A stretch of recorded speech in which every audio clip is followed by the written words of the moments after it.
You better not cry. You better not pout. I'm telling you why. Kineticist is coming to BASH. Oh, that's good. Good.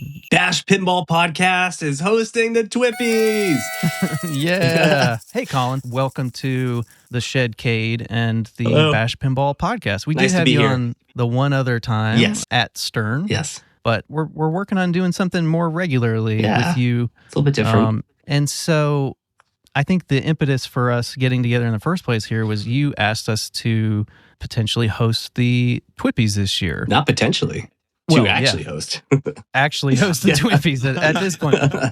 Initially, it was potential, but now it's a thing that's happening. Yeah, it's happening. So can you tell us a little bit about the decision behind having us doofuses handle this task? I mean, I love the work that you guys do. I have been a big fan of your podcasts. It sounds so incredibly professional, especially in the pinball hobby space. It's like an NPR level podcast for pinball, which is amazing. Backing up 1 second. Yes. There may be some folks who don't actually know what the TWIPYs are. Yes. So maybe you can just tell us what the TWIPYs are and a little bit of background, and then we'll get into why we're hosting it this year. Yeah, so the TWIPYs are an annual pinball award show. It might have been like 2016, 2017. It was shortly after This Week in Pinball was founded. I believe this is the 9th year. The whole idea is to celebrate the entire hobby of pinball. So traditionally, it's been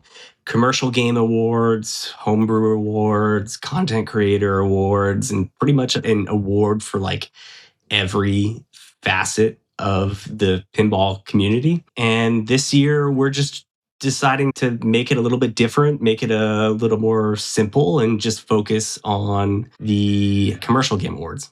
Okay, cool. And I think the venue that you guys had last year is not available anymore, right? So that threw a little bit of a wrinkle. So last year we hosted it at Wormhole Pinball in Houston, Texas, which was phenomenal. It was a great time. We had a whole like extended weekend of pinball focused events.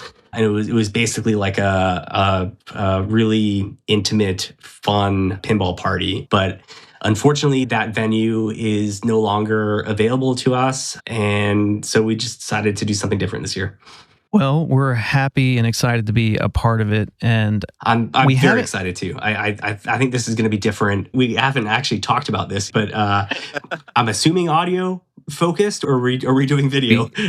Well, go ahead, Don. We're doing it all, baby. Oh, hell yeah. All right. So yeah, audio and video, actually, but like not live. We don't know what we're doing yet, Colin. Okay. Full disclosure. But here's the thing. It's like once we kind of get together and we just come up with ideas, man, it's kind of like we just do it all. We do what we can, you know?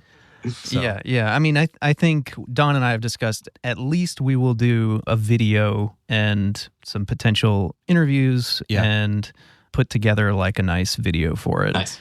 Not live. Yeah. I think the live part is the live is very difficult to pull off, right? Yeah.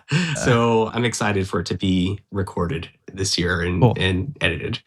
Yeah. Cool. We can do that. Yeah. You know, I'm stoked that you guys agreed to help out this year. And I think it's gonna be a lot of fun. Dude, we're so stoked that you picked us. Yeah, like I said, you guys are awesome. So you deserve it. It does feel like a fun project, and it definitely throws off our entire schedule. but that's fine because it's like it's gonna be great. It's gonna be really fun. And like Don was saying earlier, once we sit down and like start hashing out ideas, I think we'll get back with you and start bouncing things off each other. There's only like one major category of awards to cover this year instead of like 200. So that does simplify things pretty dramatically. Yeah, so we can narrow the focus a little bit. Yeah. That should be good. Cool, man. Probably should say do you know what it stands for? TWIPYs? Yeah, why don't you go ahead and say what it stands for? It is the This Week in Pinball Yearly Awards. I wasn't sure about the why, so now I know about the why. Just keep in mind that I did not found this, so it's like I don't know why, but that's what it is.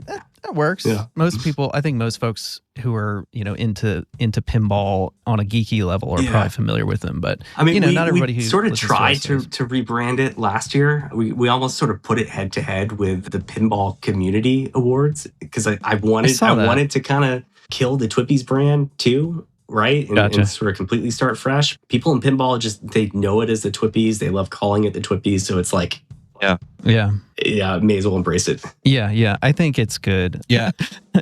Okay, so our podcast doesn't normally have a lot of news, and we tend to take some time to produce things, and so other podcasts tend to kind of cover news stuff like the minute it happens. Right away. And we can't really do that because it just wouldn't work for how we make our show. But at the same time, I think it'd be helpful to provide some occasional news stories. And like, what better way to do that than have monthly news recaps with the king of news, Colin from Kineticist. Yeah, Kineticist Colin. Hell yeah. You guys can expect from us and Colin going forward to have some more regular news coverage. And this is going to be fun because Don and I are like oblivious to news.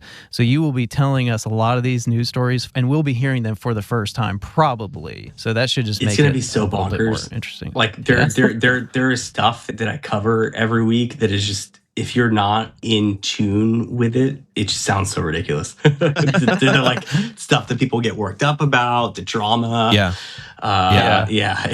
It's funny. Well, I used to keep up with that stuff a lot more than I do, but via pinball podcast. But ever since I've been making a pinball podcast, my pinball brain is like spent on the stuff that we do. So I'm looking forward to actually like being a little bit more in the know because we're both pretty out of the loop, to be honest. I don't read pinball news at all, man. Like oftentimes, like I'll see like a new game pop up and that's a brand, like it's a news to me. Wow. You know? Like, well, and the other thing is like with regard to new games and game announcements, I kind of like to not know what's going on because I like to approach a game for the first time, like not really knowing anything about it, and just walk up to a game and just be like, I don't think I could do that. It all hits me at once.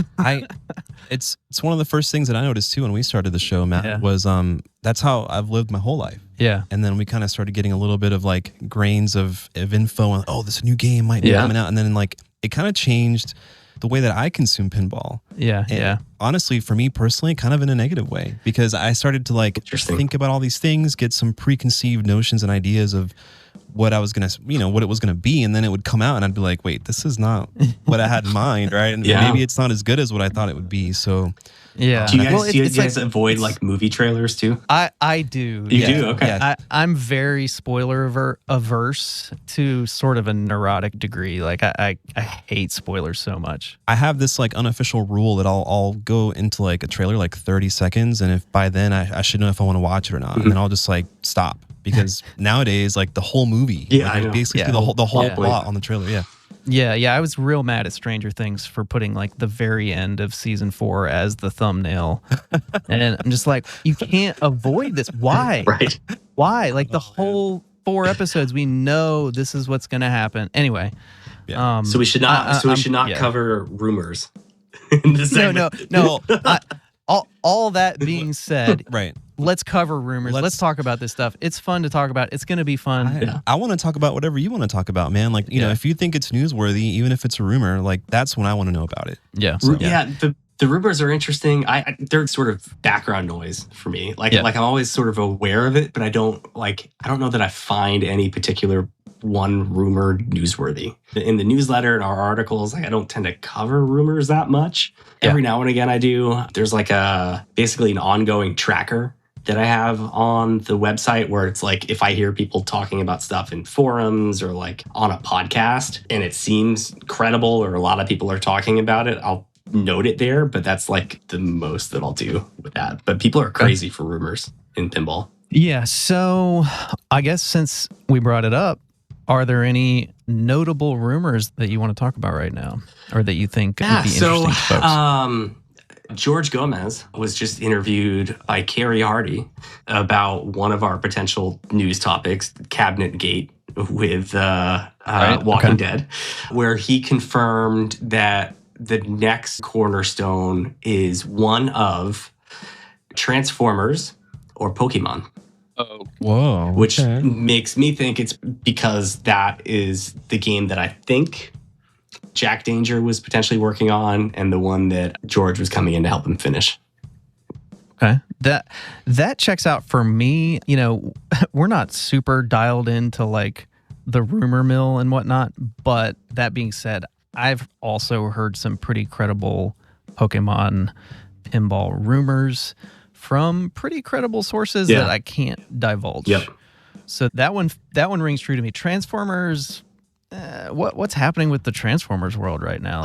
So this is that weird like generational split. Like you guys are younger, right? I think we're about the same age. Well, Don's younger than me. I'm almost 37. 40. Yeah. I find that people who are older than us are like pretty nostalgic for Transformers, specifically what do they call it? The G1 Transformers, whatever came out in the 80s. Optimus Prime and whatnot. It was like, I think it came out maybe a year before I was born or the year I was born. So it's like, I have no nostalgia for that, but people who are older than us do. Like the actual cartoons, right? Yeah. So I'm old enough that or the movie, I think. Yeah. I did watch the cartoon and have some of the toys when I was a kid. My older brother had like the Optimus Prime and all that stuff. Yeah. But yeah, I've never been into the movies, and I've never. I mean, there's already like a stern Transformers. Yeah, the Michael Bay stuff was garbage, and it's like it doesn't seem like it is occupying the cultural zeitgeist, right, in any particular way right now. At least with the younger generation. So if you're going for straight Gen X nostalgic appeal, like that checks the box. But if you're trying to hit some younger people, I don't know, it's not as exciting as I think Pokemon might be. Yeah, I mean those two games are almost entirely on opposite ends of the spectrum, like age-wise. Yep. Pokemon has been evergreen since it came out in the 90s, because they just keep cranking out games, and more people keep getting into Pokemon. And there's also balls in Pokemon. Yeah, Pokeball. Right. I mean, there's so many tie-ins. Yeah. I mean, Pokemon is like an endless well. Did you ever play the Pokemon Pinball? I never played Pokemon Pinball. No. It was cool. Yeah, I it had like a Rumble pack on it. I think I remember it having like a Rumble pack on the cartridge or something like that. Right. So there is some Pokemon Pinball precedent already. There is. Pokemon Pinball precedent. Yeah, I did play it on the Game Boy. Oh, really? Yeah. Nice. Were you already into pinball at that point? Sort of, yeah. Was that what got you into pinball? Can we say that officially now? No, man. I think this is your dream thing, Don. I've always been a pinball man, forever. Yeah. Well, I mean, that's cool. Are you guys looking forward to a Pokemon Pinball to play? I'm curious. I'm more like intellectually curious about like how it performs and sort of what it says about the state of the pinball market. That's what I'm interested in. It's a good point. I'm curious too, because it is like not a younger brand, but like it does appeal to significantly younger people than like Elton John or you know what I mean, or something like that. Yeah, so. Jack Warnari is not a Pokemon fan, probably, but I'm curious too, man. That's a good point. It almost seems like a Jersey Jack license, though. Just from like what they do. Yeah, colorful, like family friendly kind of thing. Yeah, I can see it. Yeah. I'm really curious to see how it would perform too, because like we talked about like a potential Wednesday pinball thing, like the Wednesday show. And I think that's in a similar boat where it appeals to like young girls. Yep. And is that going to also cross over to the average pinball buyer? Well, yeah, it's like when people were talking about doing like a Barbie pin when that film came out. And what that would look like. Yeah, I guess it's always what percentage of how many can you sell to just the collector market who aren't even into pinballs? Right. Yeah, I love the idea. I love the idea of it though. Yeah, if you could do it like a limited run, like Winchester style Barbie, you could probably sell them, dude. Oh, they would sell some Barbie. Yeah, because it would be awesome, dude. Just get like a miniature Barbie house in there, get like the Mustang or whatever car, super put all that stuff in there.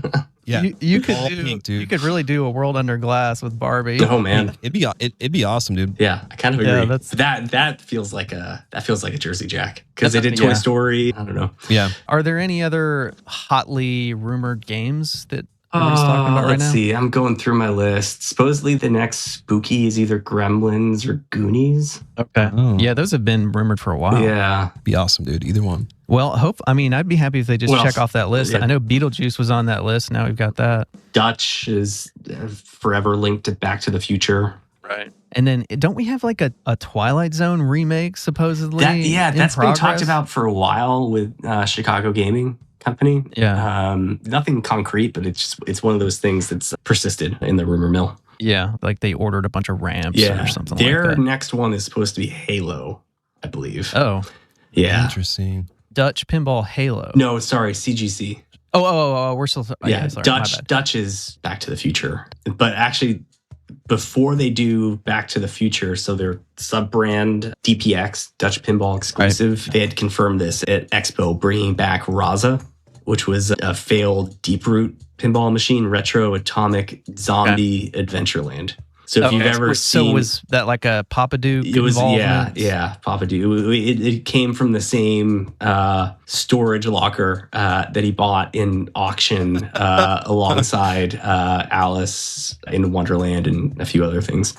So real quick, Colin, DPX, Dutch Pinball Exclusive. Is it like a subsidiary of Dutch? Yeah, it's the company fronted by Melvin Williams. Have you heard of that guy? Oh, no idea, man. He's basically, they launched it to be a premium, smaller than typical Dutch pinball run machine maker. So like Alice Adventures in Wonderland, I get it confused with the miniature one. But that is like a 500 unit run. Raza's a 300 unit run, whereas Dutch might be going for more of thousands of units at a time.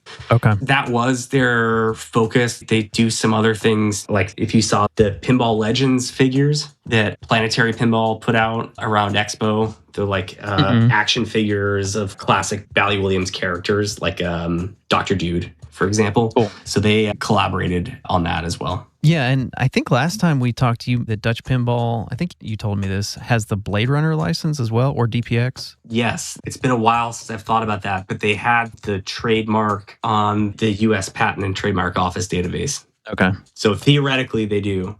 I think I need to design a Blade Runner game and just get ahead of this thing and then sell them the design.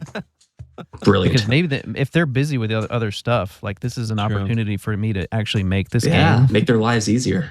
Is that one of the games that you'd be most excited about? Like in theory? Yeah, the problem is I have no idea how you would do it because it's such a slow, dark. But would you do just the first one, or would you do the first one and the second one? I think just the first one, but I don't think it lends itself to pinball other than just vibe. Yeah. It's a super cool vibe, and it'd be like a Dune, or but those games can be great. I just think they're harder to pull off. It's hard to pull it off, like with that much depth and just like storytelling. It's kind of it can be tough for sure. Yeah, it's very atmospheric. I would say. I don't know. Barrels could probably pull it off. Yeah, I actually talked to Dave Van Ness at TPF, and I was trying to pitch him on doing Blade Runner, but that was before that I knew. Because he was asking the same question. He's like, well, which one do we do? Do we do the first movie or the second one or the universe? But yeah, it sounds like kind of bummed that it sounds like they don't have the license. So it does kind of bum me out when the wrong company has the license for a game. I'm like, that's the game I want. I don't know. Maybe Dutch will do a great job.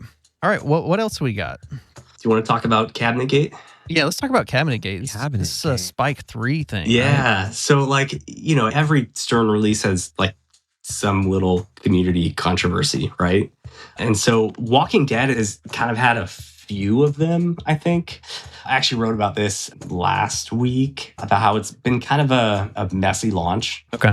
So when they revealed it, I don't know if you saw this, they had a welcome to Woodbury street sign above the Woodbury ramp. But what was interesting about that is that it was actually traced back to a community mod, not the original machine, that was released just after the original machine was out. So apparently they had gone back to community sourced photos and whatnot of the game and used that as inspiration without really understanding where it came from. Gotcha. Tricky. Yeah. It's not as bad as using AI. No. Right. Yeah, not quite. Still better. Similar type of issue, though. Yeah.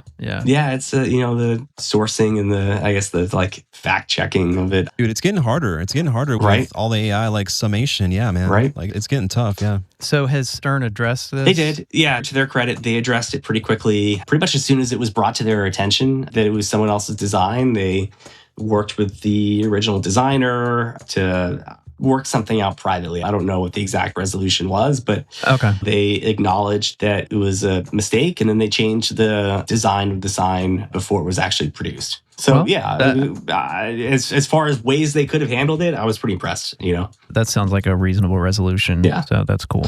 What else about Cabinetgate? So as games started shipping, one of the things that they didn't really talk about in marketing materials, but they've alluded to this in other releases, that the Spike 3 changes are getting rolled in over time, right? It's we saw the larger screen with Star Wars and the sound system. Well, with Walking Dead, we're getting changes to the cabinet design. So different changes than we saw on the Star Wars, which was the first Spike 3. So it was Spike 3 in like some of its guts, but the cabinet design is the same as the Spike 2 cabinets. Gotcha. So it's sort of like a hybrid, almost like a Spike 2.5 machine. Whereas this one has the upgraded hardware, the display, and it's got the cabinet changes too. And what people were mostly picking up on and cluing in on is some photos got released showing the cabinet joinery at the corner. Whereas previous cabinet designs, I'm not a woodworker, so I'm going to screw this up, but they used a different joining mechanism where it seemed to require a bit more machining, and people who were, woodworking experts or whatever, were like, oh, that's a much stronger, more sturdy type of joint than what they're using in Spike 3 cabinets, which is more of it's a butt joint. And it's held together by brackets instead of the joint itself. Gotcha. So people were concerned about that. They looked at the wood and assumed it was cheaper. The community at the time was thinking it was plywood covered by MDF, where Gomez ended up confirming there was actually HDF, high density board, as opposed to MDF. Medium. Yeah. So that ended up being wrong. But people they're concerned that Stern is moving in an IKEA direction, where their cabinets are being more like flat pack designed versus something a little more custom. Gotcha. So, and we're just talking about the cabinet itself, not the play field. Correct. Not the play field. Okay.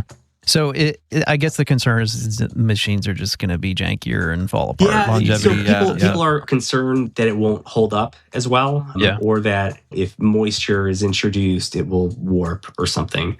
Or or that it's just, more than anything, I think people are just concerned or looking for points that kind of validate the thinking that Stern is cheaping out and cost cutting, cost cutting and engaging in anti-consumer practices, essentially, which I don't think is true, but teach right. There are people out there. I posted something on Reddit and I was shocked at just all the hate. People want this narrative to be true, and people were just they've been cutting costs for years. And dude, what are you doing? They're literally providing us with pinball every year, new stuff. Get out of here. Man. So the discourse got intense enough, right, where George Gomez basically had to address it by going on a last minute kind of live with Carrie Hardy for, I don't know, hour and a half, 2 hours. They talked at length about the cabinet design changes, which is apparently a project that George Gomez spearheaded. I guess he's got a long history designing arcade cabinets, so it's something that he knows really well. But I mean, it does seem like some of the changes were made in order to gain some production efficiencies and some cost control. It's easier to ship the raw pieces of the cabinet and assemble them at Stern. Which makes sense. That's fine.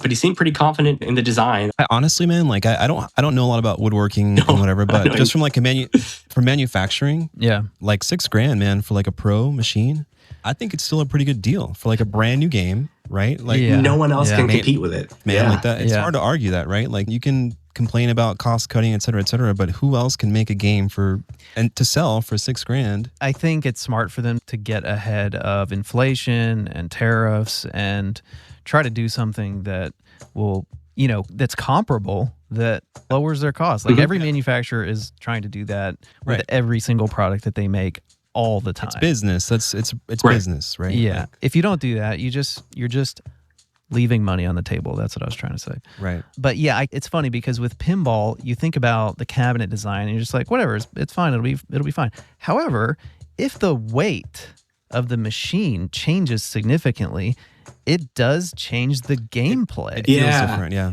George did talk about that a little bit in the interview, where he acknowledged that like Stern pinball machines, they have a certain feel to them, right? That players kind of expect to be consistent. So that was factored into the redesign, and they tried to preserve that feel and the weight of it, the physicality of it, as much as possible. Yeah, I can see people being concerned if they're switching from, a 7-layer plywood to a 5-layer, something like that. It could change the density and change the weight and stuff like that. But honestly, when it was during the Star Wars launch at Stern, George was talking quite a bit about him spearheading the redesign of the cabinet and fitting the larger LCD in there and stuff like that. And I mean, I gotta say, he seemed pretty sincere and pretty excited about all these changes and real positive about everything. So it inspired confidence in me. I was like, this guy, he's got I mean, I don't think Stern like does stuff to intentionally screw the consumer. I just don't. Yeah. You've talked to a bunch of people there. I've talked to a bunch of people there. I mean, we spent time in their building. That's just not the impression that you get. No, at least me. I don't know. I agree. I mean, I think it's easy to like paint this narrative that like these guys, it's like big pinball, right? Right.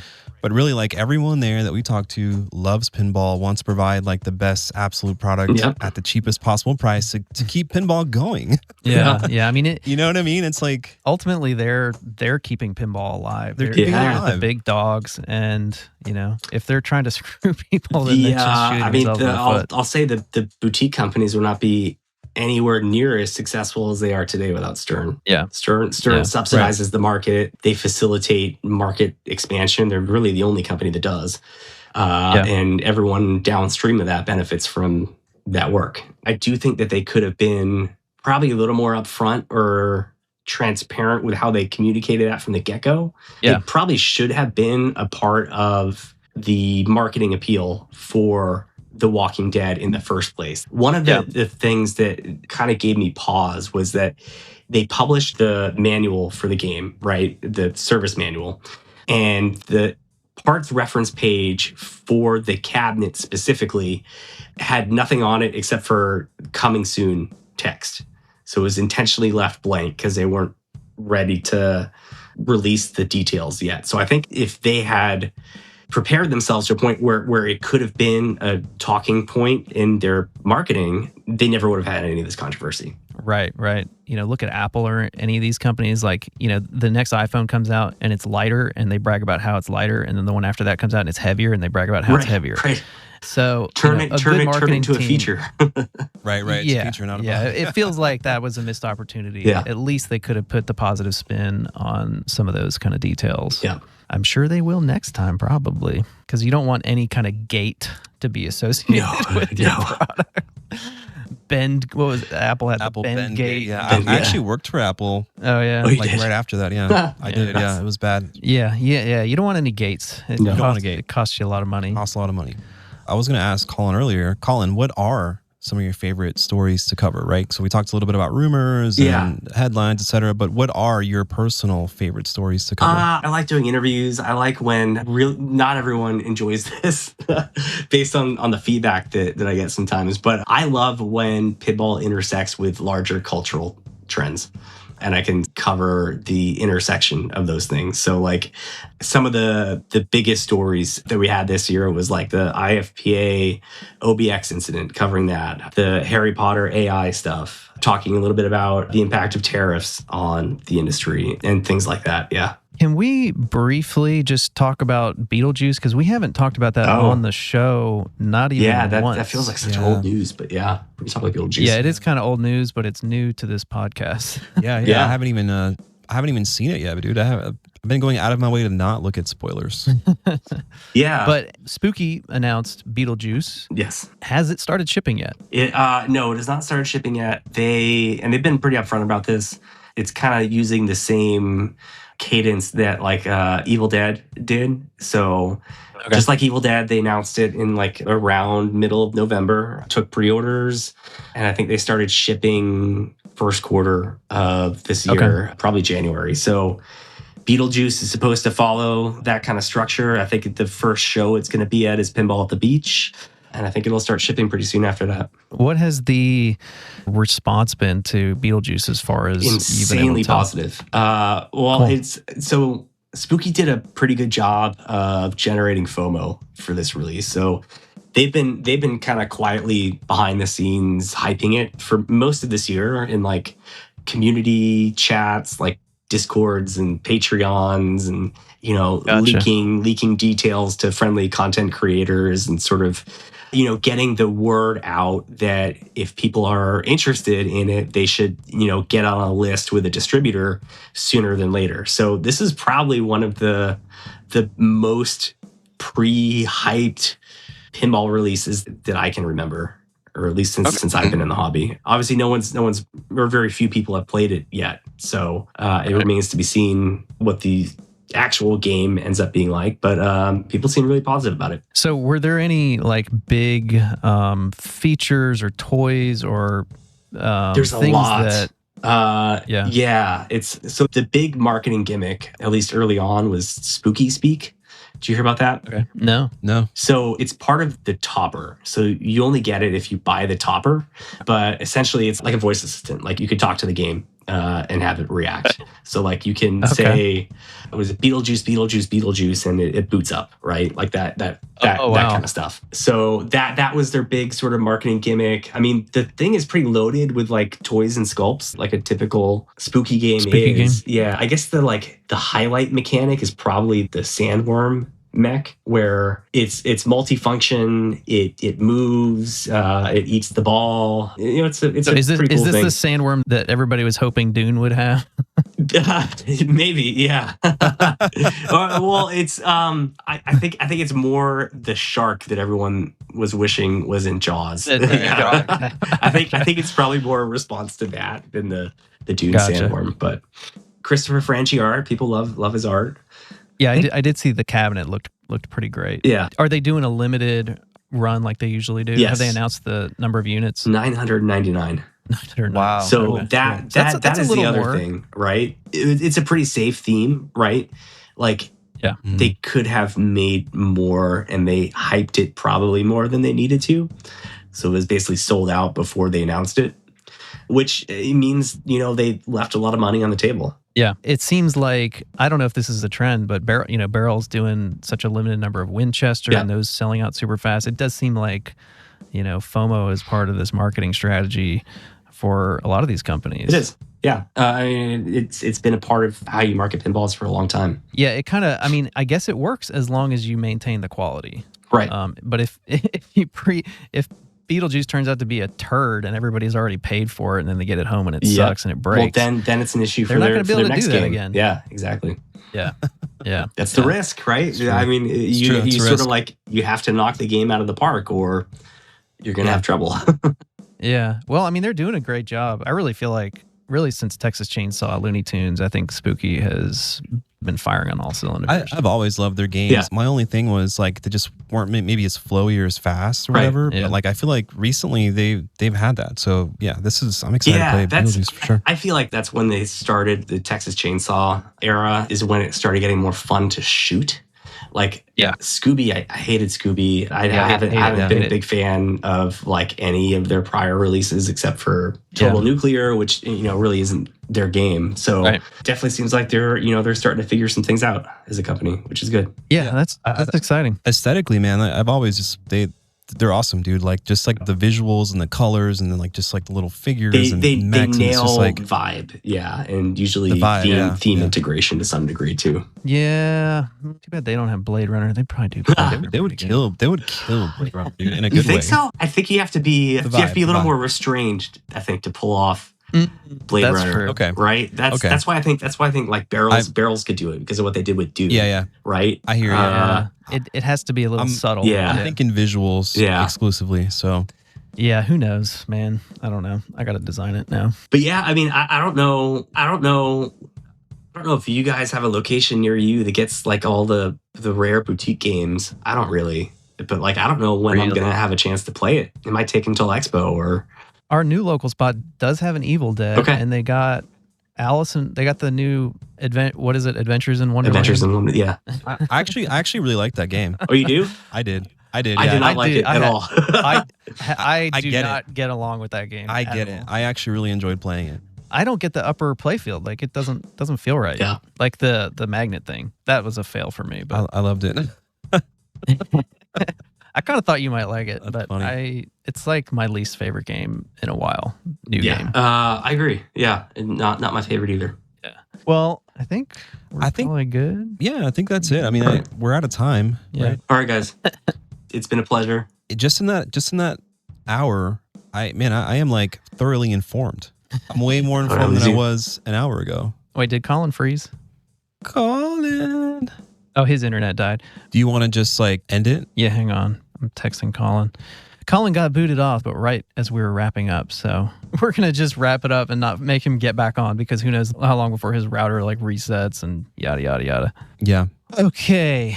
Well, so bye, Colin. Bye, Colin. Bye. Thanks for coming on. We're going to continue to have Colin on as a regular news anchor, right? Yeah. He's going to be our official, I guess maybe we'll be his arm or he'll be our arm or arm and a leg content creation body.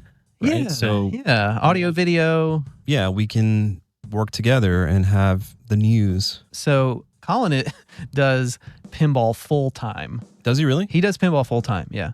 I didn't know And so, side note, I wanted to mention this earlier, but I forgot. But for folks who don't know Kineticist or anything about Colin, how the TWIPYs or how Kineticist relates to This Week in Pinball, if you're interested in some of that backstory, want to get to know Colin a little bit better, check out Dirty Pool's #1 episode, I believe it was. Was it? Yeah, Dirty Pool. Jeff did a interview with Colin, and he covers all that stuff. We're not going to cover it again here because probably half of you have already heard that. I think there's also a Wormhole interview with Colin from about a year ago, which is, I guess, the JBS podcast now. So check those two interviews out with Colin if you want to learn more about Kineticist and this Week in Pinball. And there was a pretty good one which featured Colin a little bit, a little bit of his backstory, but then also covered AI with Harry Potter on the Nudgecast. So. Right. Totally forgot about that. Yeah, that's not so much his backstory, but another interview there with Colin. I think this wraps up our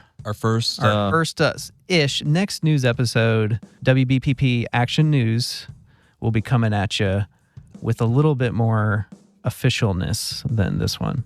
Yeah, I gotta get my fit right for the news. Yeah, so just to recap, 2025 TWIPYs will be February 7th. 2026? Well, is it the 2025 TWIPYs or the 2026? Covering 2025.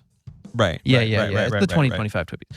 Okay, so yeah, the 2025 TWIPYs will be here on the BASH Pinball podcast and also on the YouTube video. But yeah, it'll be February 7th on the BASH Pinball podcast, also on our YouTube channel. Public voting will start January 3rd and run through January 20th.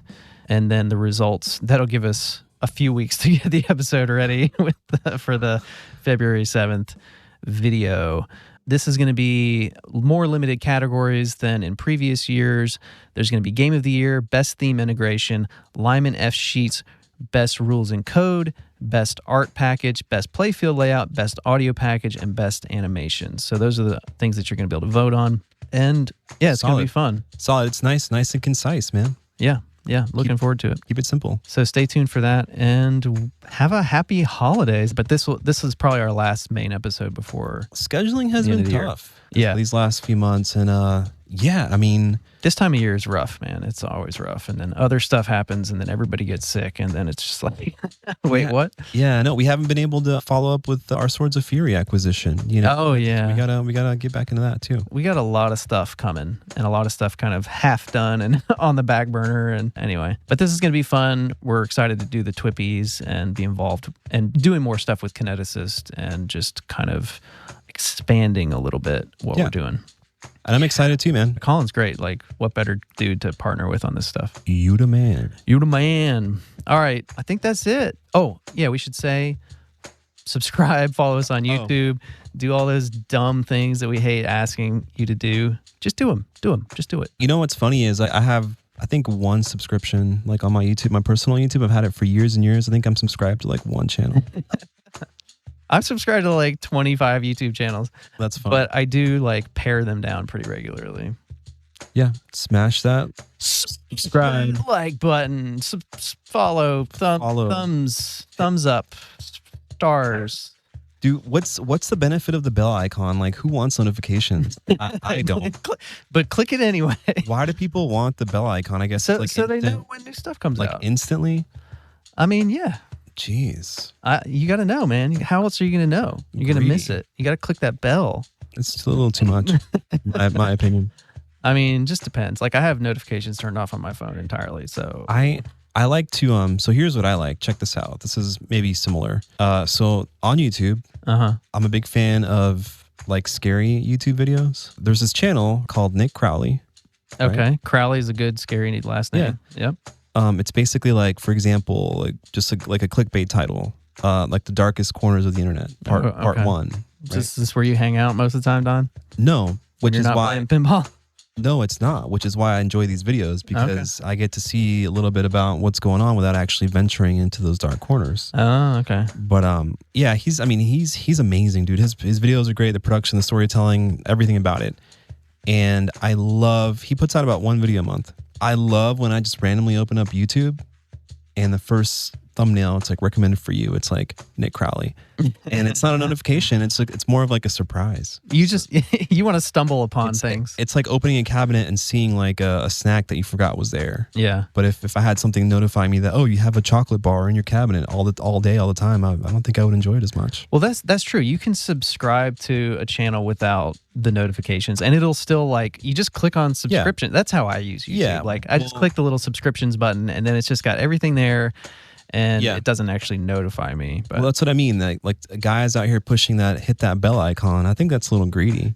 I mean, I don't know if it's the dad blasted algorithm that helps with. I have no idea. I don't know. Anyways, what I'm getting at is, don't hit the bell unless you absolutely need. Unless that's how you roll. Like that's fine. If you subscribe to stuff, do. Or if you like notifications. Absolutely need to get notified that we're putting something out. But yeah. Yeah. Otherwise, I'll forget and you do. You definitely do.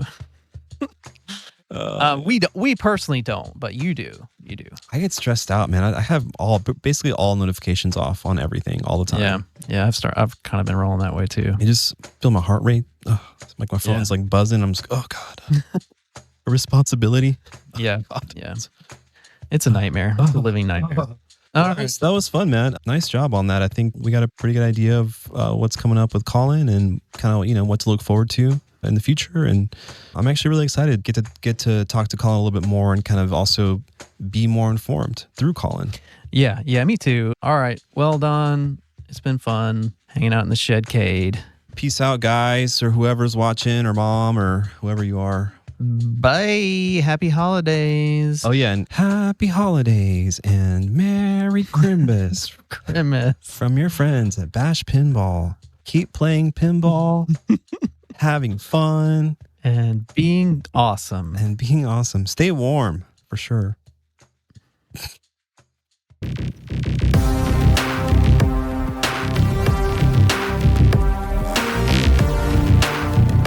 Leave this territory now.